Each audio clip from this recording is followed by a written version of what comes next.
ಇದು ಭಾರತದ ಐಕ್ಯತೆಯ ಸಂಕೇತ.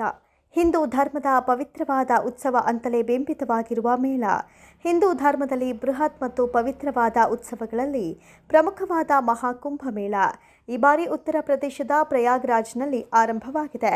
ಹೊಸ ವರ್ಷದ ಮೊದಲ ಹುಣ್ಣಿಮೆಯಾಗಿರುವ ಜನವರಿ 13ರ ಬಣದ ಹುಣ್ಣಿಮೆಗೆ ಈ ಮಹಾಕುಂಭ ಮೇಳವು ಆರಂಭವಾಗಿ ಮಹಾಶಿವರಾತ್ರಿಯವರೆಗೆ ಸುಮಾರು 45 ದಿನಗಳ ಕಾಲ ಅದ್ದೂರಿಯಾಗಿ ನಡೆಯಲಿದೆ. ಹೌದು, ಉತ್ತರ ಪ್ರದೇಶದ ಪ್ರಯಾಗ್ರಾಜ್ನಲ್ಲಿರುವ ಗಂಗಾ, ಯಮುನಾ ಹಾಗೂ ಸರಸ್ವತಿ ನದಿಗಳ ಸಂಗಮ ಕ್ಷೇತ್ರವಾದ ತ್ರಿವೇಣಿ ಸಂಗಮದಲ್ಲಿ ಸುಮಾರು 12 ವರ್ಷಕ್ಕೊಮ್ಮೆ ಹಮ್ಮಿಕೊಳ್ಳಲಾಗುತ್ತೆ. ದೇಶದ ಅತಿದೊಡ್ಡ ಮಟ್ಟದಲ್ಲಿ ನಡೆಯುವ ಈ ಮಹಾಕುಂಭ ಮೇಳಕ್ಕೆ ದೇಶದ ಕೋಟ್ಯಾಂತರ ಜನರು ಭಾಗವಹಿಸುತ್ತಿದ್ದು ವಿಜೃಂಭಣೆಯಿಂದ ನಡೆಯುತ್ತಿದೆ. ಈ ಮಹಾ ಉತ್ಸವದಲ್ಲಿ ಹಿಂದೂಗಳು ಮಾತ್ರವಲ್ಲದೆ ಹಿಂದೂಯೇತರರ ಆಸ್ತಿಕರು, ನಾಸ್ತಿಕರು ಸೇರಿದಂತೆ ಕೋಟ್ಯಾಂತರ ಜನ ಭಾಗಿಯಾಗುತ್ತಾರೆ.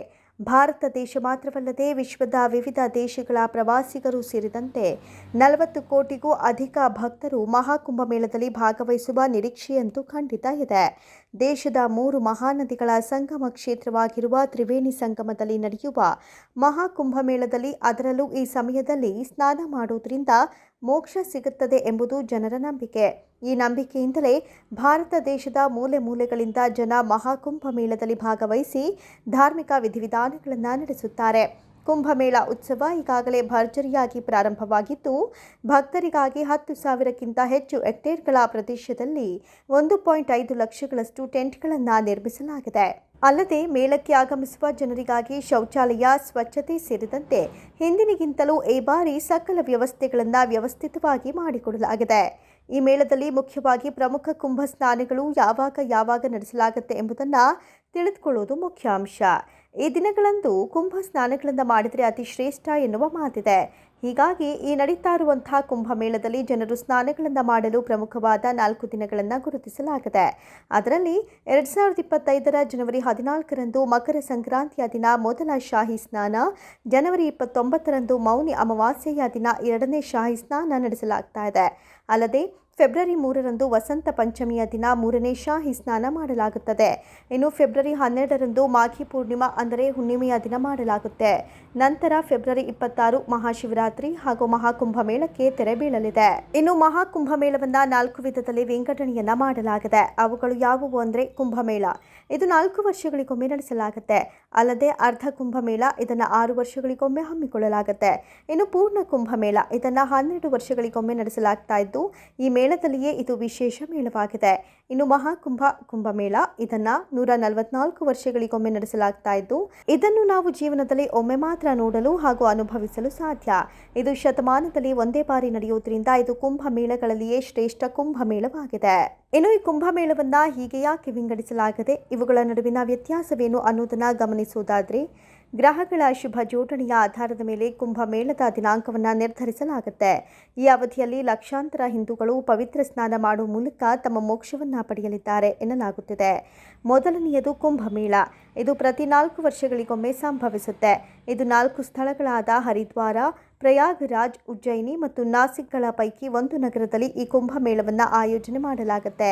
ಈ ಮೇಳದ ಸಮಯದಲ್ಲಿ ಲಕ್ಷಾಂತರ ಭಕ್ತರು ಮತ್ತು ಸಂತರು ಪಾಪಗಳಿಂದ ಮುಕ್ತಿ ಪಡೆಯಲು ಪವಿತ್ರ ನದಿಗಳ ಸಂಗಮದಲ್ಲಿ ಸ್ನಾನವನ್ನು ಮಾಡುವ ಮೂಲಕ ಪವಿತ್ರರಾಗುತ್ತಾರೆ.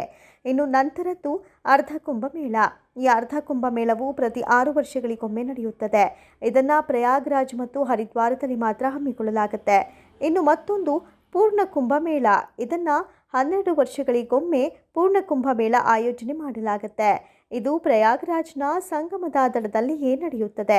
ಪ್ರಯಾಗ್ರಾಜ್ನಲ್ಲಿ ನಡೆಯುವ ಈ ಕುಂಭವು ವಿಶೇಷ ಮಹತ್ವವನ್ನು ಹೊಂದಿದೆ.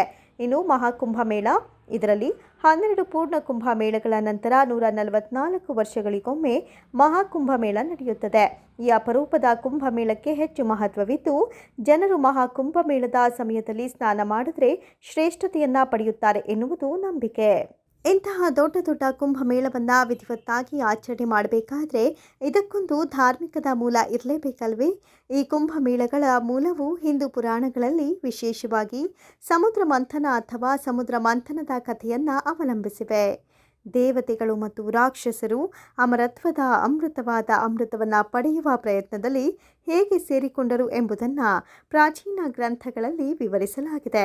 ಮಂಥನವು ಆರಂಭಗೊಂಡ ನಂತರ ಅಮೃತದಿಂದ ತುಂಬಿದ ಮಡಿಕೆ ಹೊರಹೊಮ್ಮಿತು. ಇಲ್ಲಿ ನಾವು ಮಡಿಕೆಗೆ ಕುಂಭ ಅಂತ ಹೇಳುತ್ತೇವೆ.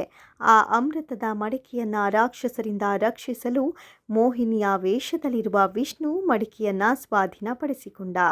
ಈ ರೀತಿ ವಶಪಡಿಸಿಕೊಂಡು ಕೊಂಡೊಯ್ಯುತ್ತಿದ್ದಾಗ ತನ್ನ ಪ್ರಯಾಣದಲ್ಲಿ ಅಮೃತದ ಹಲವಾರು ಹನಿಗಳು ಭೂಮಿಗೆ ಬಿದ್ದ 4 ಸ್ಥಳಗಳೇ ಇಂದಿನ ಪ್ರಯಾಗರಾಜ್, ಹರಿದ್ವಾರ, ಉಜ್ಜಯಿನಿ ಮತ್ತು ನಾಸಿಕ್ ಕ್ಷೇತ್ರಗಳಾಗಿವೆ ಅಂತ ಪ್ರಾಚೀನ ಗ್ರಂಥಗಳಲ್ಲಿ ಉಲ್ಲೇಖಿಸಲಾಗಿದೆ. ಅಂದಿನಿಂದ ಇಂದಿನವರೆಗೂ ಈ ಸ್ಥಳಗಳು ಪವಿತ್ರ ಧಾರ್ಮಿಕ ಸ್ಥಳಗಳಾಗಿ ಪೂಜಿಸಲ್ಪಡುತ್ತಿವೆ. ಹೀಗಾಗಿಯೇ ಇಲ್ಲಿಯೇ ಕುಂಭಮೇಳಗಳನ್ನು ಆಯೋಜಿಸಲಾಗ್ತಿದೆ. ಭಾರತವು ತನ್ನ ವೈವಿಧ್ಯಮಯ ಸಂಸ್ಕೃತಿ ಮತ್ತು ಸಂಪ್ರದಾಯ ಮತ್ತು ಶ್ರೀಮಂತ ಮತ್ತು ವಿವಿಧ ಧಾರ್ಮಿಕ ವಿಧಿವಿಧಾನಗಳಿಂದ ಕೂಡಿದ ಹಬ್ಬಗಳಿಂದ ವಿಸ್ಮಯಗೊಳಿಸುತ್ತದೆ. ಕಾಶ್ಮೀರದಿಂದ ಕನ್ಯಾಕುಮಾರಿಯವರೆಗೆ ಪ್ರತಿ 100 ಅಥವಾ 200 ಕಿಲೋಮೀಟರ್ಗಳಿಗೆ ವಿಭಿನ್ನ ಸಂಸ್ಕೃತಿ ಮತ್ತು ಭಾಷೆಯನ್ನು ಹೊಂದಿದೆ. ಭಾರತದ ಅಂತಹ ವಿಸ್ಮಯಕಾರಿ ಶ್ರೀಮಂತ ಹಬ್ಬವೆಂದರೆ ಅದು ಈ ಕುಂಭಮೇಳ. ಇದು ವಿಶ್ವದ ಅತ್ಯಂತ ನಿರೀಕ್ಷಿತ ಧಾರ್ಮಿಕ ಮಾನವ ಕೂಟಗಳಲ್ಲಿ ಒಂದಾಗಿದೆ. ಈ ಶ್ರೀಮಂತ ಸಭೆಯು ಪ್ರತಿ 12 ವರ್ಷಗಳಿಗೊಮ್ಮೆ 4 ಪವಿತ್ರ ಸ್ಥಳಗಳಲ್ಲಿ ಪರ್ಯಾಯವಾಗಿ ನಡೆಯುತ್ತದೆ: ಪ್ರಯಾಗರಾಜ್, ಉಜ್ಜಯಿನಿ, ಹರಿದ್ವಾರ ಮತ್ತು ನಾಸಿಕ್. ಈಗ ನಡೆಯುತ್ತಿರುವ ಕುಂಭಮೇಳ 2025 ಉತ್ತರ ಪ್ರದೇಶದ ಪವಿತ್ರ ನಗರವಾದ ಪ್ರಯಾಗರಾಜ್ನಲ್ಲಿ ಆಯೋಜಿಸಲಾಗಿದೆ. ಈ ಘಟನೆಯು ಲಕ್ಷಾಂತರ ಯಾತ್ರಿಕರು ಮತ್ತು ಪ್ರವಾಸಿಗರನ್ನು ಸಮಾನವಾಗಿ ಸೆಳೆಯುತ್ತದೆ. ಈ ಧಾರ್ಮಿಕ ಹಬ್ಬವು ಹಿಂದೂ ಧರ್ಮವನ್ನು ಆಚರಿಸುವ ಭವ್ಯವಾದ ಮಾರ್ಗವನ್ನು ಸೂಚಿಸುತ್ತದೆ ಅಂತ ಹೇಳಲಾಗಿದೆ. ಇನ್ನು ಈ ಕುಂಭಮೇಳಗಳನ್ನು ಯಾವಾಗ, ಯಾವ ಆಧಾರದ ಮೇಲೆ ನಡೆಸಲಾಗುತ್ತೆ ಅನ್ನೋದನ್ನು ನೋಡೋದಾದರೆ, ಕುಂಭಮೇಳ 2025 ಜನವರಿ 14ರಿಂದ ಪ್ರಾರಂಭವಾಗಲು ಮತ್ತು 26 ಫೆಬ್ರವರಿ 2025ರವರೆಗೆ ಮುಂದುವರಿಯುತ್ತದೆ. ಈ ಭವ್ಯವಾದ ಧಾರ್ಮಿಕ ಸಭೆಯು ಹಲವಾರು ವಾರಗಳವರೆಗೆ ನಡೆಯಲಿದ್ದು ವಿಶೇಷ ಧಾರ್ಮಿಕ ಕಾರ್ಯಕ್ರಮಗಳನ್ನು ಹೊಂದಿರಲಿದೆ. ಕುಂಭಮೇಳ ಉತ್ಸವವು ಆಧ್ಯಾತ್ಮಿಕ ಉತ್ಸಾಹ, ಸಾಂಸ್ಕೃತಿಕ ಪ್ರದರ್ಶನಗಳು ಮತ್ತು ಹಳೆಯ ಸಂಪ್ರದಾಯಗಳ ಉತ್ಸಾಹಭರಿತ ಕಾರ್ಯಕ್ರಮ. ನಮ್ಮ ದೇಶದ ಐತಿಹಾಸಿಕ, ಪೌರಾಣಿಕ ಮತ್ತು ಸಾಂಸ್ಕೃತಿಕ ಪರಂಪರೆಯನ್ನು ಆಚರಿಸಿಕೊಂಡು ಮುಂದೆ ಸಾಗಲು ಮತ್ತು ಸಾಂಪ್ರದಾಯಿಕ ಆಚರಣೆಗಳನ್ನು ನಡೆಸಿಕೊಂಡು ಹೋಗಲು ಪ್ರಪಂಚದಾದ್ಯಂತ ಯಾತ್ರಾರ್ಥಿಗಳು ಕುಂಭಮೇಳದ ಕೂಟದಲ್ಲಿ ಭಾಗವಹಿಸುತ್ತಾರೆ. ಮುಖ್ಯವಾಗಿ ಇಲ್ಲಿ ಪವಿತ್ರ ನದಿಯಲ್ಲಿ ಸ್ನಾನ ಮಾಡುವ ಉದ್ದೇಶದಿಂದ ಭಕ್ತರು ಕುಂಭೋತ್ಸವದಲ್ಲಿ ಭಾಗವಹಿಸುತ್ತಾರೆ. ಇದು ಅವರ ಎಲ್ಲ ಪಾಪಗಳನ್ನು ತೊಳೆಯುತ್ತೆ ಮತ್ತು ಆಶೀರ್ವಾದವನ್ನು ನೀಡುತ್ತೆ. ಇದರಿಂದ ನಾವು ಮೋಕ್ಷವನ್ನು ಪಡೆಯಬಹುದು ಎಂಬುದು ಭಕ್ತರ ನಂಬಿಕೆ. ಕುಂಭಮೇಳ 2025 ಪ್ರಯಾಗರಾಜ್ನಲ್ಲಿರುವ ಗಂಗಾ, ಯಮುನಾ ಮತ್ತು ಸರಸ್ವತಿ ಈ 3 ಪವಿತ್ರ ನದಿಗಳ ಸಂಗಮದಲ್ಲಿ ನಡೆಯುತ್ತದೆ. ವಿಶೇಷವಾಗಿ ಕುಂಭಮೇಳಗಳನ್ನು ಈ ಸಮಗ್ರ ಮಾರ್ಗದರ್ಶಿ ದಿನಾಂಕಗಳು, ಸ್ಥಳಗಳು, ಆಚರಣೆಗಳು ಮತ್ತು ವಸತಿ ಸೇರಿದಂತೆ ಕುಂಭಮೇಳದ ಬಗ್ಗೆ ತಿಳಿದುಕೊಳ್ಳಬೇಕಾದ ಎಲ್ಲವನ್ನೂ ನಿಮಗೆ ನೀಡುತ್ತದೆ. ಶಾಹಿ ಸ್ನಾನ್ ಅಂದರೆ ರಾಯಲ್ ಬಾತ್ಗಳು ಪ್ರಾಮುಖ್ಯತೆಯಿಂದ ಬೃಹತ್ ಜನಸಂದಣಿ ಸೇರುತ್ತದೆ. ಅಲ್ಲದೆ ಈ ಕುಂಭಮೇಳದ ಮಹತ್ವವನ್ನು ತಿಳಿಯುವುದು ಮುಖ್ಯವಾಗಿದೆ. ಭಾರತದಲ್ಲಿ ನಡೆಯುವ ಕುಂಭಮೇಳವು ವಿಶ್ವದ ಅತಿದೊಡ್ಡ ಧಾರ್ಮಿಕ ಸಭೆಗಳಲ್ಲಿ ಒಂದಾಗಿದೆ. ಇದು ಯುನೆಸ್ಕೋದ ಪ್ರಾತಿನಿಧಿಕ ಪಟ್ಟಿಯಲ್ಲಿ ತನ್ನ ಹೆಸರನ್ನು ಮಾನವೀಯತೆಯ ಅಮೂರ್ತ ಸಾಂಸ್ಕೃತಿಕ ಪರಂಪರೆ ಅಂತ ಹೇಳಿಕೊಂಡಿದೆ. ಕುಂಭಮೇಳದ ಮಹತ್ವವು ಹಿಂದೂ ಧರ್ಮದ ಹೃದಯದಲ್ಲಿ ಆಳವಾಗಿ ಬೇರೂರಿದೆ. ಹಿಂದೂಗಳಿಗೆ ಈ ಕುಂಭಮೇಳ ನಂಬಿಕೆ, ಭಕ್ತಿ ಮತ್ತು ಪವಿತ್ರ ನದಿಗಳ ಮೂಲಕ ಆತ್ಮದ ಶುದ್ಧೀಕರಣದ ನಂಬಿಕೆಯಾಗಿದೆ. ಈ ಹಿಂದೂ ಹಬ್ಬವು ಗಂಗಾ, ಯಮುನಾ, ಸರಸ್ವತಿ, ಗೋದಾವರಿ ಮುಂತಾದ ಪವಿತ್ರ ನದಿಗಳಲ್ಲಿ ಸ್ನಾನ ಮಾಡಲು ಲಕ್ಷಾಂತರ ಜನರನ್ನು ಕೈಬೀಸಿ ಸ್ವಾಗತಿಸುತ್ತದೆ. ಈ ಭಾರತ ದೇಶದಲ್ಲಿ ಹಬ್ಬಗಳ ಸಮಯವನ್ನು ಹಾಗೂ ಸೂರ್ಯ, ಚಂದ್ರ ಸೇರಿದಂತೆ ಗುರುಗಳಂತಹ ಆಕಾಶಕಾಯಿಗಳ ಚಲನೆಗಳಿಂದ ನಿರ್ದಿಷ್ಟ ಜ್ಯೋತಿಷ್ಯಗಳ ಜೋಡಣೆಗಳ ಮೇಲೆ ನಿರ್ಧರಿಸಲಾಗಿದೆ. ಹೀಗೆ ನಮ್ಮ ಭಾರತೀಯ ಪರಂಪರೆಯಲ್ಲಿ ಹಬ್ಬ ಹರಿದಿನಗಳು ವಿಶೇಷ ಸ್ಥಾನಗಳನ್ನು ಪಡೆದುಕೊಂಡಿದ್ದು ಶತಶತಮಾನಗಳಿಂದ ಆಚರಿಸಿಕೊಂಡು ಬರಲಾಗ್ತಾ ಇದೆ.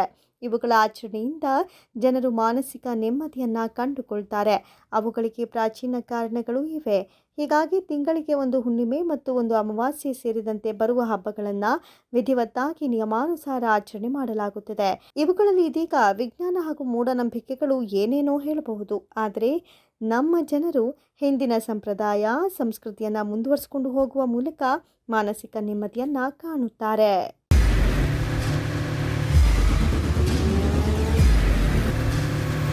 ಪ್ರಜಾಮಾರ್ಗ ನ್ಯೂಸ್, ಇದು ಜನಸಾಮಾನ್ಯರ ಧ್ವನಿ.